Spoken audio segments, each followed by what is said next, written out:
Macedonia and Greece, deal after 27-year over a name.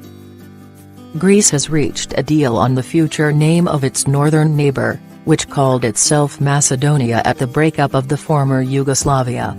After years of protests and seemingly endless diplomacy, they have settled on the name Republic of North Macedonia, or Severna Makedonija in Macedonian. The aim of the deal is to remove Greece's block on its neighbor's bid to join NATO and the European Union. But first it will need to be approved by the Macedonian people and Greek parliament. What's the solution?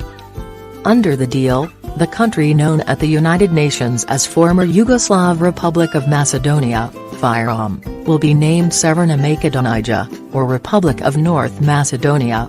Its language will be Macedonian and its people known as Macedonians, citizens of the Republic of North Macedonia. Significantly, they agreed that the new name would be used both internationally and bilaterally, so that even the many countries that recognize the name Macedonia will also have to adopt North Macedonia. They also agreed that the English name could be used as well as the Slavic term.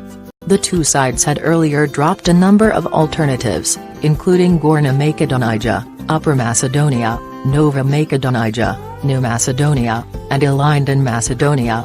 Why the problem? The name Macedonia already belongs to a northern region of Greece that includes the country's second city Thessaloniki.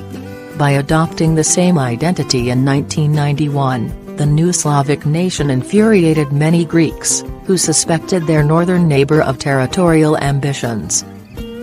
The new Macedonians did not help matters when they named the main airport in the capital, Skopje, after ancient Greek hero Alexander the Great, as well as a key motorway running from the Serbian to the Greek border.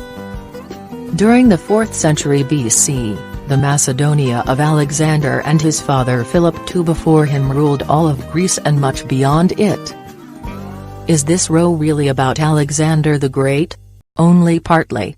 Greece argues that Macedonia is an intrinsic part of Hellenic heritage.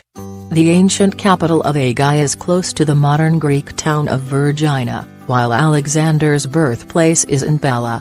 As part of the deal, it is made clear that the people of North Macedonia have no relation to ancient Greek civilization, but while Alexander remains a powerful symbol, recent territorial disputes over Macedonia are far more serious.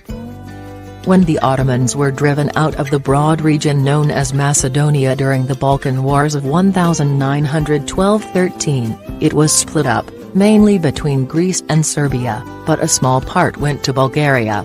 In World War II, Greek and Yugoslav Macedonia were occupied by Bulgaria, an ally of Nazi Germany and Italy. Communists from both Yugoslavia and Bulgaria played a part in the Greek Civil War that followed, so memories are still raw.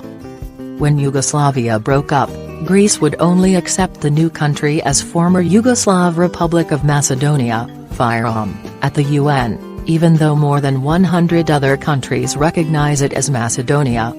What has changed? A new mood has emerged between the governments to put an end to the dispute. Macedonia's government set the stage for a deal earlier this year when it renamed its airport International Airport Skopje, and the Alexander the Great motorway is now simply Friendship, Prijateljstvo in Macedonian. There is also a push for a settlement both from the EU and NATO, which some have put down to fears of creeping Russian influence in the Balkans. Greece is the main obstacle to Macedonia joining NATO. Greek Prime Minister Alexis Tsipras and Macedonia's Zoran Zaev met on the sidelines of an EU summit in Bulgaria last month, prompting reports that a deal was close. Then they had a long phone call on Monday and followed it up with another conversation on Tuesday. Mr. Tsipras then gave details of the deal to the Greek president, and Mr. Zaev announced the deal in a live address. The text will be signed on Saturday on the shores of Lake Prespa, which spans the country's borders. Will the name fly? The aim is to get Macedonia's parliament to back an agreement before EU leaders meet for a summit on 28 June. Greece will then send a letter to the EU withdrawing its objection to accession talks and a letter to NATO too. That will be followed by a Macedonian referendum in September or October. If Macedonian voters back the deal, their government will then have to change the constitution. The Athens government is also adamant that the new name, rather than Macedonia, is used by everyone, nationally and internationally. That idea may be beyond its control. The deal will finally have to be ratified by the Greek parliament. That may not be straightforward. Greeks are generally opposed to any name that includes Macedonia, and some political parties are unlikely to back this. Large protests against a deal were held in some 25 Greek cities earlier this month, from Alexander the Great's birthplace of Pella to the second city Thessaloniki. When big crowds descended on the centers of Athens and Thessaloniki in February, renowned Greek composer Mikis Theodorakis, 92, said the neighboring northern state was illegitimate. Macedonia was, is and will forever be Greek, he insisted. What if it doesn't work out? A lot can happen over a long, hot summer.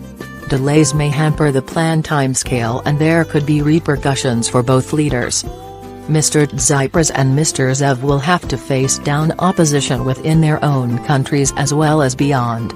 A nationalist party, Independent Greeks, may refuse to back the deal, but it is unlikely to put at risk a ruling coalition that it is part of.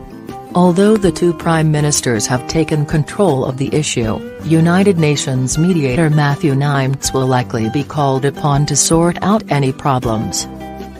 Since 1994, this U.S. diplomat has quietly shuttled between Athens and Skopje, searching for common ground that would eventually lead to a deal. It is difficult to see how another deal could work.